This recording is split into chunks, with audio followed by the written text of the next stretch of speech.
Hello, my name is Nicole Aziz, and the article that I chose to make my journal presentation on was Linguistic Complexity, Speech Production, and Comprehension in Parkinson's Disease, Behavioral and Physiological Indices.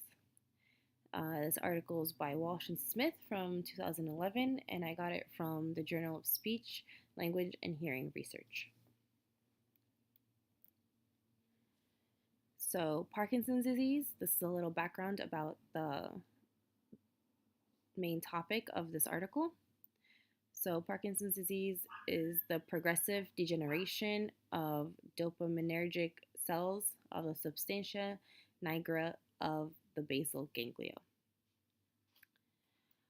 It is marked by tremors, muscular rigidity, and slow, imprecise movement, chiefly affecting middle aged and elderly people. It is associated with degeneration of the basal ganglia of the brain and a deficiency of the neurotransmitter dopamine. Parkinson's disease affects approximately 1% of the general population over the age of 65 years and 2% of those over the age of 85 years. The primary motor signs of Parkinson's disease include the following. There is tremor of the hands, arms, legs, jaw, and face, bradykinesia, or slowness of movement. There is rigidity or stiffness of the limbs and trunk. And there is also postural instability or impaired balance and coordination.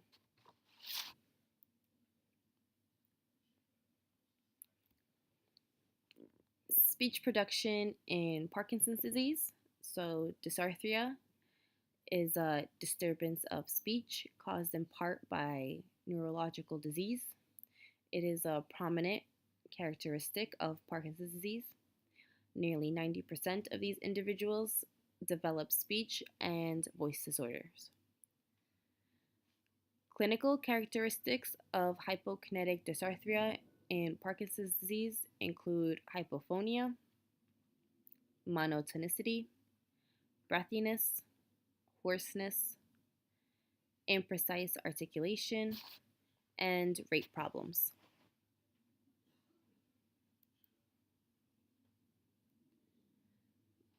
So, the main purpose of the study was to investigate the effects of increased syntactic complexity and utterance length, demands on speech production and comprehension in individuals with Parkinson's disease using behavioral and physiological measures.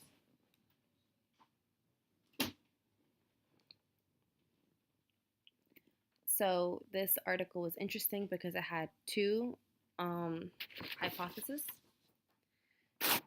So, in summary, the purpose of the present investigation was to perform multi-level assessments of speech production and comprehension abilities in individuals with Parkinson's disease. They included both behavioral and physiological assessments of speech production, as well as behavioral measures of language comprehension. Because of the motor deficiencies caused by Parkinson's disease, they hypothesized that the individuals with Parkinson's disease would show higher coordination variability in a speech production task.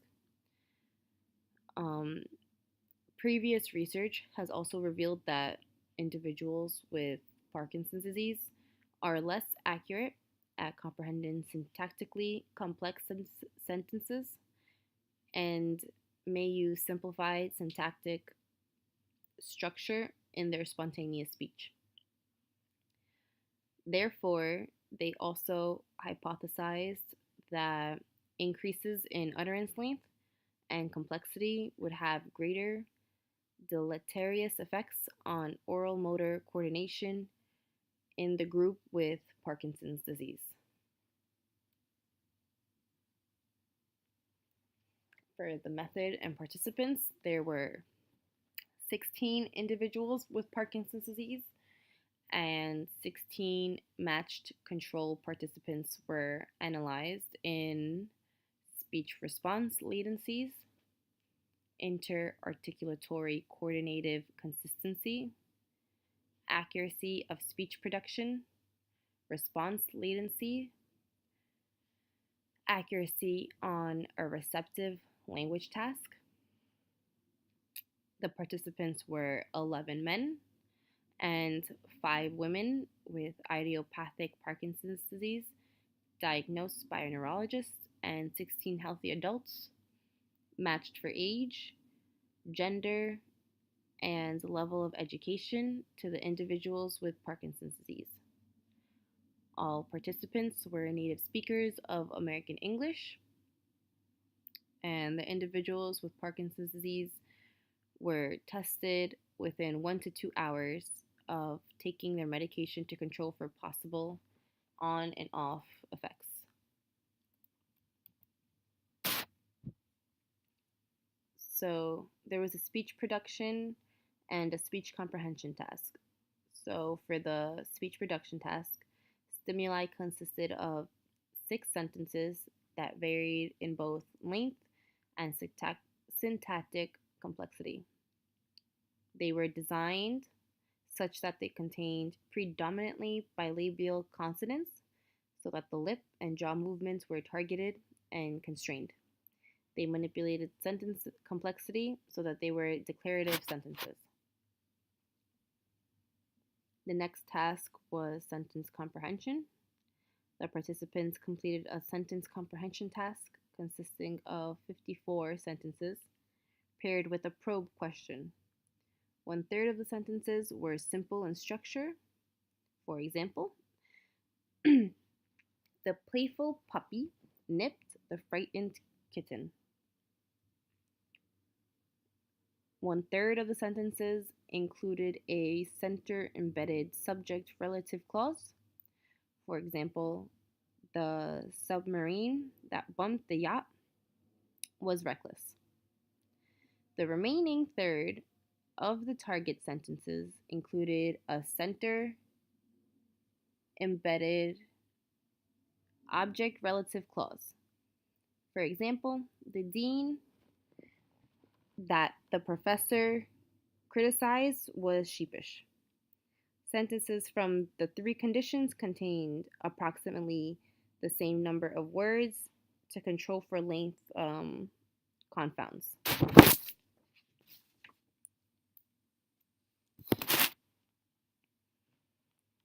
The results showed that participants with Parkinson's disease had higher oral motor coordination variability. They took longer to initiate speech. They made more errors on the speaking tasks. They received lower scores on the 2 complex conditions of the receptive language task. And they also increased length and syntactic complexity, negatively affected performance in both groups.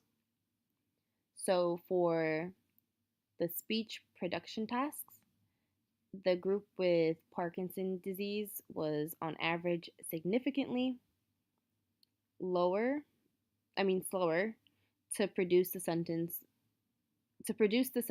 than the control group by approximately 246 milliseconds.